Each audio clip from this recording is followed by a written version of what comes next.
আমি একটা ছোট্ট দেশলের কাঠি, এত নগণ্য হয়তো চোখেও পড়ে না। তবু যেন মুখে আমার উসকুস করছে বারুদ, বুকে আমার জ্বলে উঠবার দুরন্ত উচ্ছ্বাস। আমি একটা দেশলের কাঠি। মনে আছে সেই দিন হুলস্থুল বেঁধেছিল, ঘরে কোণে জ্বলে উঠেছিল আগুন। আমাকে অবজ্ঞা ভরে না নিভে ছুঁড়ে ফেলায় কত ঘরকে দিয়েছি পুড়িয়ে, কত প্রাসাদকে করেছি ধূলিসাৎ। আমি একাই ছোট্ট একটা দেশলের কাঠি। এমনি কি বহু নগর বহু রাজ্য দিতে পারি ছাড় খাড় করে, তবু অবজ্ঞা করবে আমাদের? মনে নেই এই সেদিন আমরা জ্বলে উঠেছিলাম একই বাক্সে, চমকে উঠেছিলে।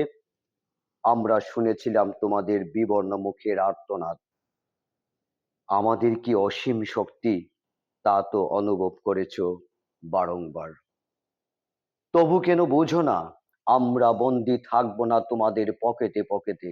আমরা বেরিয়ে পড়ব, আমরা ছড়িয়ে পড়ব শহরে গঞ্জে গ্রামে, দিগন্ত থেকে দিগন্তে। আমরা বারবার জ্বলে নিতান্ত অবহেলায়, তা তো তোমরা জানোই। কিন্তু তোমরা তো জানো না কবে আমরা জ্বলে উঠবো সবাই শেষবারের মতো।